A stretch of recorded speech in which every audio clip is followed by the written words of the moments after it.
प्रतीक्षा कर रही देवियों से क्या भगवान कल्कि का मिलाप होगा। हेलो फ्रेंड्स, बहुत सी लड़कियां जो स्वयं को देवियों का अवतार समझ रही हैं, उनका मानना है कि जो कल्कि हैं परम भगवान विष्णु के 10वें अवतार, इस युग चक्र के अंतिम अवतार, वो उनको दर्शन देंगे, उनकी इच्छा पूर्ण करेंगे, उनसे उनका मिलन होगा। पिछले वीडियो क्या भगवान कल्कि भी अनेक विवाह करेंगे, इसमें हम आपको बता चुके हैं कि परमात्मा की एक ही पत्नी है, देवी वैष्णवी, वो उनको ही समर्पित हैं। इस वीडियो में हमने आपको प्रमाण सहित बताया है कि किस तरह भक्ति का परिणाम विवाह नहीं होता है भगवान के साथ। अगर आपने ये वीडियो अभी तक नहीं देखा है तो ज़रूर देखें, वीडियो का लिंक डिस्क्रिप्शन बॉक्स में डाल दिया है। आज हम इस प्रश्न का उत्तर भी जानेंगे, क्या भगवान कल्कि वास्तव में कुछ देवियों से मिलने वाले हैं? क्या ऐसा कोई वचन या प्रॉमिस है भगवान का? दो कॉन्सेप्ट पहले ही समझ लीजिए, इससे आप सत्य तक पहुंच जाएंगे। सर्वप्रथम हमने आपको बताया है परमात्मा कौन है। अकेले कृष्ण या कल्कि परमात्मा नहीं है। कृष्ण या कल्कि से परमात्मा की मैस्कुलिन एनर्जी हैं, शिव तत्व हैं। फिर परमात्मा कौन है? परमात्मा वो हैं जो शिव और शक्ति का मिलन है, मैस्कुलिन और फेमिनिन एनर्जी का मिलन है, पुरुष और स्त्री ऊर्जा का मिलन है, यानी राधा कृष्ण या वैष्णवी कल्कि। ये राधा कृष्ण ही ओंकार स्वरूप सच्चिदानंद परम ब्रह्म पुरुषोत्तम परमात्मा है, यानी आदि शक्ति से युक्त जो पुरुष हैं वो ही आदि पुरुष नारायण पुरुषोत्तम परमात्मा है। बिना राधा या देवी वैष्णवी या माँ आदि शक्ति के बिना श्री कृष्ण और श्री कल्कि मात्र शिव तत्व हैं, परमात्मा का पूर्ण परमात्मा नहीं है। और ये ही अवतार रूप में दो शरीरों में प्रकट होते हैं, राधा कृष्ण सीताराम या वैष्णवी कल्कि बनकर। और इनकी ही संयुक्त लव धरती लोक पर प्रकट होने वाली हर चेतना में प्रतिबिंब रूप में प्रकाशित हो रही है। बस ये समझ लीजिए, ये मूल कृति हैं, चंद्रमा हैं, और धरती लोक पर दिखाई दे रहे सभी जड़ चेतन, इनकी प्रतिकृति अलग अलग पात्रों में मूल कृति चंद्रमा का प्रतिबिंब चंद्रमा है, यानी प्रतिबिंब माया है, सत्य नहीं है। जो ये समझ जाता है वो अपना वास्तविक चंद्रमा का सत्य स्वरूप पहचान जाता है। यही ब्रह्मत्व या अहम ब्रह्मास्मि की प्राप्ति है, मुक्ति का मार्ग है अपना सत्य स्वरूप जानना। अब दूसरा कॉन्सेप्ट, आप कलिकाल में जी रहे हैं, आपने पिछला सतयुग नहीं देखा है। ज़्यादातर लोगों ने पौराणिक कहानियाँ ज़्यादा सुन रखी हैं। भगवान ने इस भक्त को दर्शन दिए, इस देवी को दर्शन दिए। भगवान ने अपनी जंघा से अप्सरा प्रकट कर दी। भगवान ने पत्थर की शिला को स्त्री में परिवर्तित कर दिया। फिर वो अपने पति के लोक चली गई। भगवान ने गोपियों संग नृत्य किया, उनको बाहों में लेकर प्रेम किया। इसका भी कुछ पुराणों में जबरदस्त वर्णन मिलता है। यहाँ तक कि ये भी सुना होगा आपने कि भगवान ने गोपियों के वस्त्र चुरा लिए, उनको नग्न देखने के लिए, जिससे वो समझा सकें कि परमात्मा है श्री कृष्ण, उनसे कुछ छुपाना नहीं है। पर जब आप उपनिषदों को पढ़ते हैं तो वहाँ कुछ और ही है। वहाँ पुराणों से बिल्कुल विपरीत कोडिंग मिलती है परमात्मा से मिलन की। वहाँ आपको कर्म योग, भक्ति योग, ज्ञान योग, स्वयं का आत्मा ही परमात्मा है, ऐसी कोडिंग मिलती है। आत्मबोध से ईश्वर प्राप्ति की कोडिंग मिलती है। वहाँ आपको स्वयं का सत्य स्वरूप जानने के लिए प्रेरित किया जाता है। सत्य भी यही है, यहाँ सभी ब्रह्म स्वरूप हैं, बस माया के वशीभूत होकर स्वयं को अहम की प्रेरणा से भगवान से अलग कोई अन्य समझ रहे हैं। सत्य को इस तरह से भी समझें, ये संसार क्या है? भगवान की एक इच्छा, एक संकल्प, एक स्वप्न है। जब हम कोई स्वप्न देखते हैं तो स्वप्न में जो भी दिखता है, चाहे हम हों, हमारे मित्र हों, हमारे दुश्मन हों, कोई भी हो, कोई भी दृश्य हो, कुछ भी स्थिति हो, परिस्थिति हो, सब हमारे अवचेतन मन की रचना होती है। ना तो कोई मित्र होता है न शत्रु, सब हम ही होते हैं, सब हमारी ही रचना होती है। बस अंतर इतना है, हमारा स्वप्न पर अपने नियंत्रण नहीं है, जबकि परमात्मा निद्रा में नहीं, योग निद्रा में है, उनका अपने स्वप्न पर पूर्ण नियंत्रण है। तो परमात्मा के स्वप्न में जड़ चेतन जो भी दृश्यमान हो रहे हैं, आप, हम, कोई भी सभी परमात्मा की रचना, उनका संकल्प है, उनसे भिन्न नहीं है, बल्कि सब स्वयं वही हैं। इस तरह वास्तव में जगत और जगत में जो भी दिख रहे हैं सब परमात्मा ही हैं। ये सत्य है। और सबसे इम्पॉर्टेंट, अंत में, स्वप्न के अंत में, स्वप्न तो सत्य भी नहीं है, सब माया है, एक सपना है, सत्य नहीं। सब ईश्वर का माया जाल, उनका माया लोक। वास्तव में वो एकमात्र वही हैं और स्वप्न है ये जगत, उनका संकल्प, उनकी माया। और हाँ, गोपियों वाली कहानी, निर्वस्त्र देखने वाली कहानी कलयुग में 3D पैटर्न चलने के कारण 5D से धरती लोक के लोगों का संपर्क टूट जाने से गलत समझी गई है। वास्तव में भगवान ने किसी गोपी को निर्वस्त्र नहीं देखा है, न किसी के कपड़े चुराए हैं, न देखने के लिए आग्रह या आदेश ही दिया है। ये कलिकाल से रची गई सत्य दर्शन का असत्य रूप कहानी है। आध्यात्म में गोपी का अर्थ होता है गो यानी इंद्रिय, पी यानी स्वामी, यानी जो अपनी इंद्रियों का स्वामी है वो गोपी है। वो योगी है जिसका अपनी इंद्रियों पर नियंत्रण है। आध्यात्म में एक योगी ही एक गोपी होता है जो अपने मन आत्मा पर चढ़े मिथ्या अहंकार, मोह और माया के सभी आवरण जब त्याग देता है, इन वस्तुओं को, माया, मोह, अहंकार, वासना के वस्तुओं को उतार फेंकता है, तो ईश्वर की कृपा दृष्टि के अंतर्गत आ जाता है और संसार से बाहर निकाल लिया जाता है।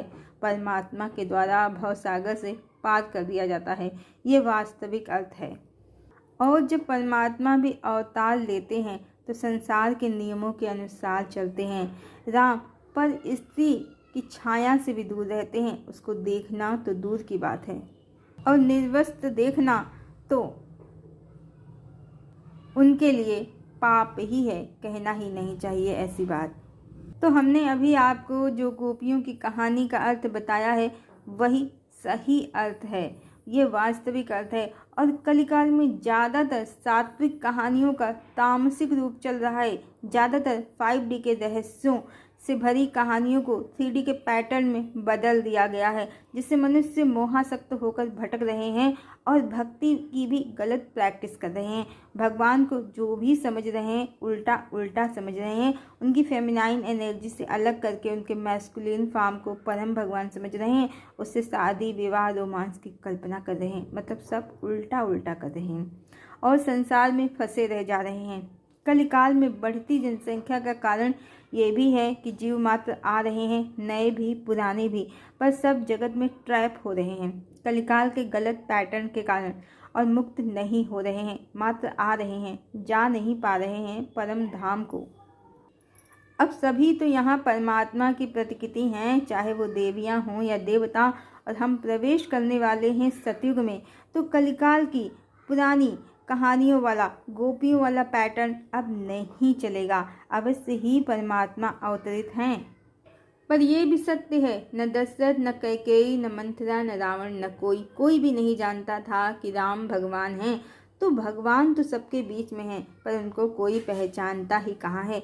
दशरथ उनके पिता हैं, फिर भी नहीं पहचानते कि राम कौन है।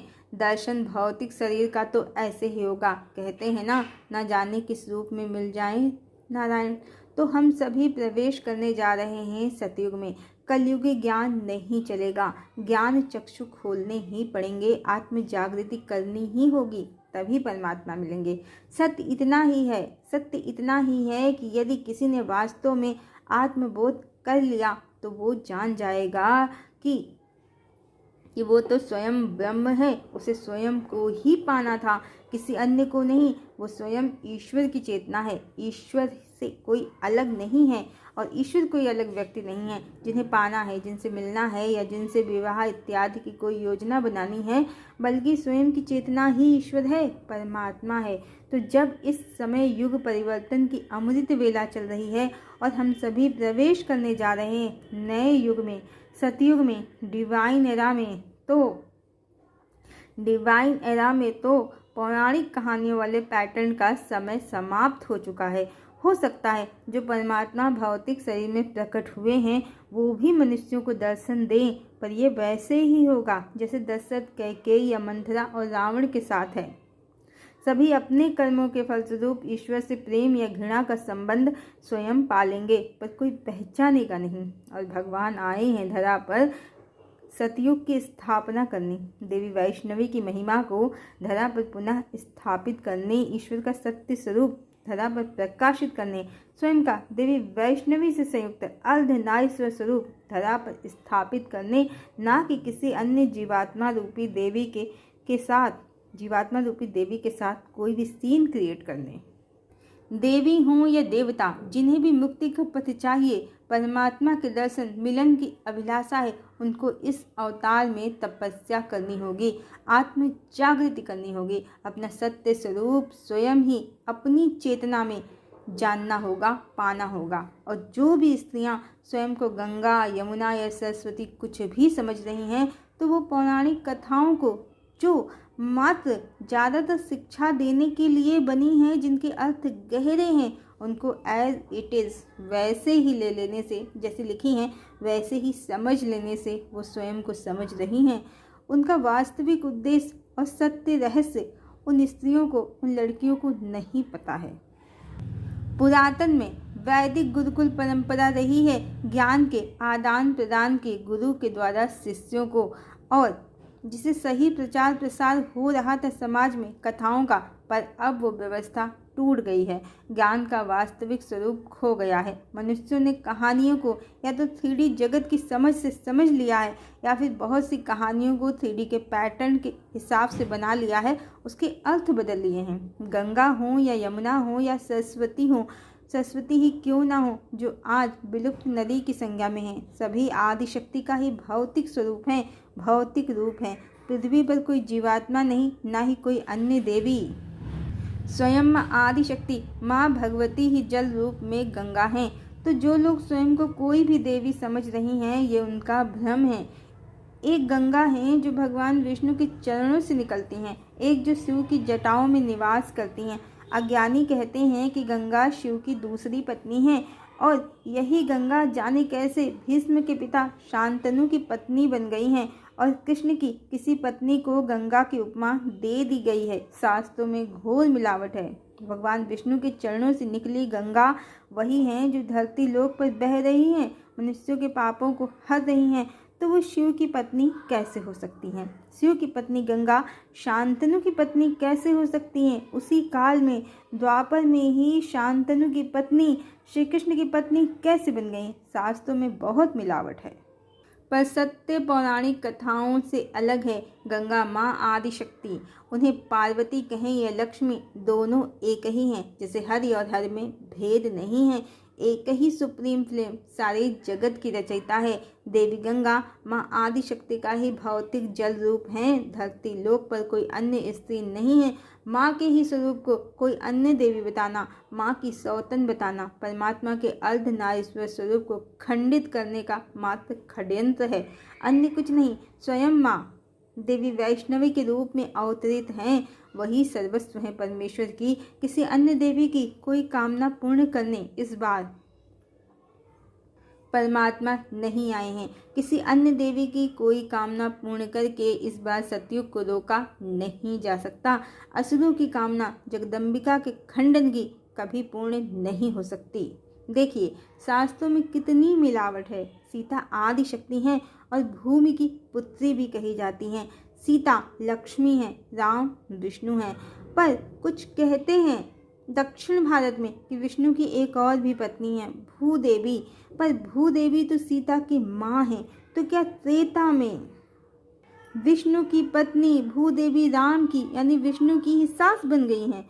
ये सब शास्त्रों में मिलावट है। वास्तव में भूमि कहें या पृथ्वी या भूदेवी, वो देवी सीता माँ आदिशक्ति का ही भौतिक रूप है, कोई अन्य देवी ही नहीं है, अन्य कुछ नहीं है।